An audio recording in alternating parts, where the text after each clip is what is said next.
Hi everyone, welcome back. I hope that you all are doing great. I am doing okay. Today we're going to be doing a tutorial for my 10 on the 10th card from November, the stacked presents. So I found that idea off of Pinterest, but the picture that I saw was just a picture, and then I tried to follow the rabbit hole of those pictures, and I got to another one, and the person said this is what I received in a swap, but there was no recipe card attached.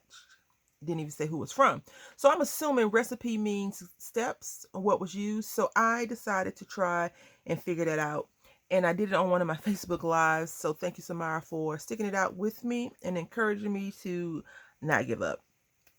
So first, I don't know the size of the original card, but I want to use a 5x7 because I feel like it just needed to be larger than smaller in this instance. And we are going to use a craft, semi-crafty color, 5x7, and then we have our card front, which is 4 7/8 by 6 7/8. So basically 1/8 away from 5 and 1/8 away from 7. Now, I am not going to cut these with you, but I'm going to share with you how we got to them. These are the stacked presents. So the first present size is going to be 4 by 5 by 2 by 5. It's 4.5 by 2.5. So 4.5 by 2.5. And this strip of paper is 4.5 by 1/2 inch. Okay.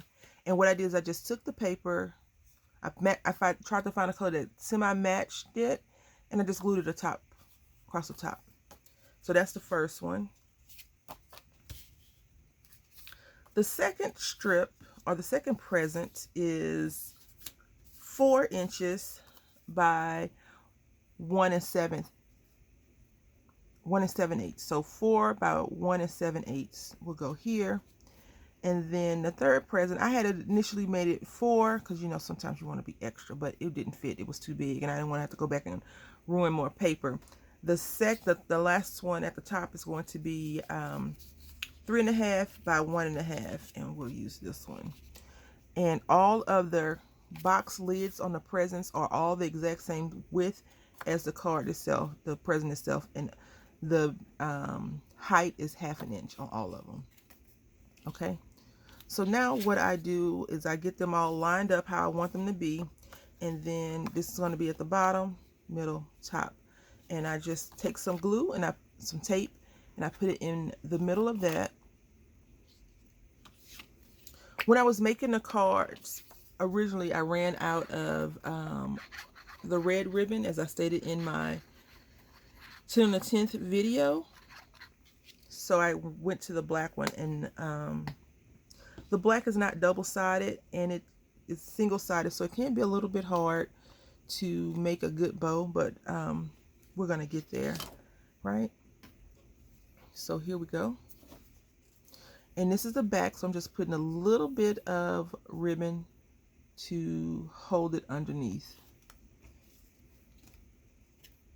And then we're just gonna put this down. And I like working from the bottom to the top. I tried doing the top to bottom, and it just did not work out as well, because if I need to shift the papers down, I feel like I can shift down, I can't shift up. So I'm just gonna burnish this down some. I don't feel like I got a good glue coverage this round. And all of this is just the scrap papers and some of the card that I use, not card, the gift boxes that I've used and have extras. And so then I'm just gonna pull this up and rub it in. And now we're gonna do the same thing with this.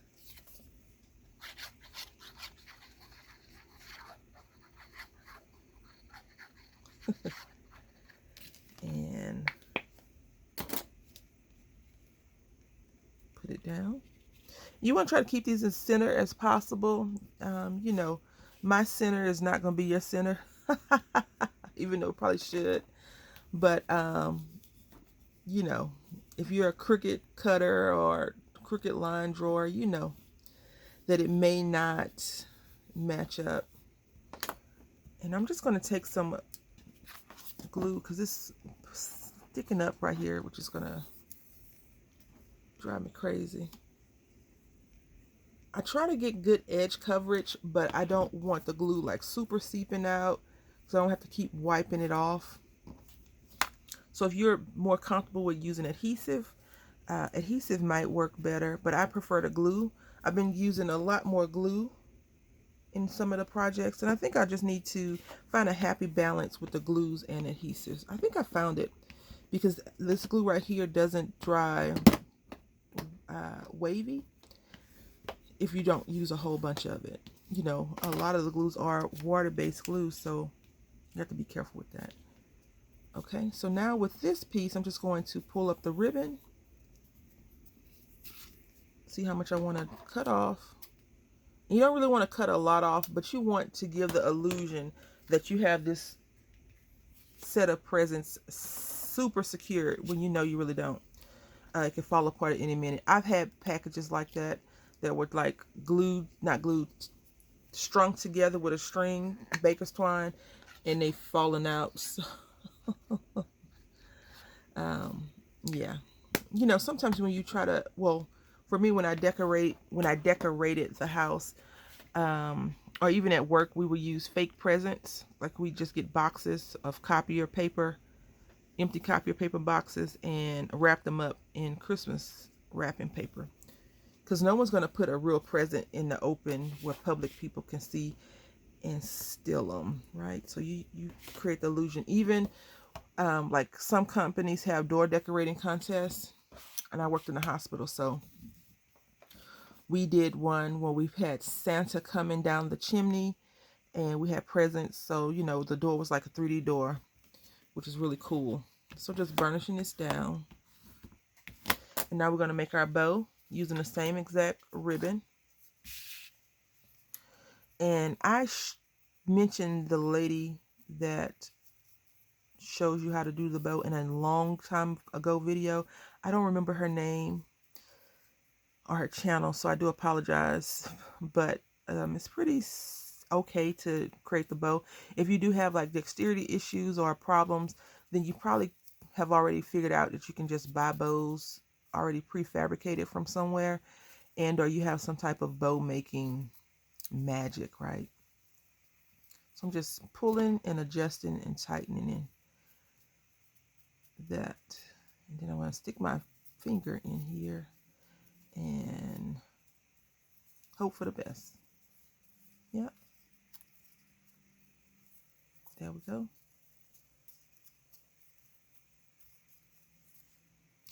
And now one side is crooked. So we're going to just adjust that, and they look okay.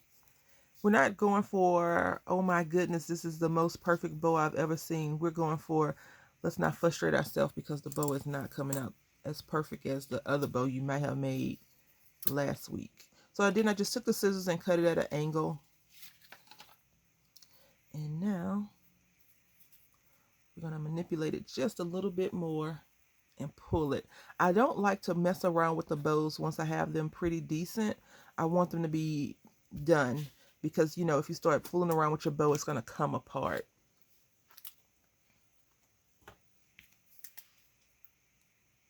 I'm just using some fabric tack on here. Fabric tack is like, in my opinion, it's like liquid hot glue when it has all those boogers and spider stringies coming out. It doesn't dry as fast as hot glue, but I think it lasts a little bit longer than hot glue, and I don't think I got enough on there. But this is how you do your card. I hope that you enjoyed it and you'll give it a try. I want to say thank you all for watching. Until next time, happy crafting.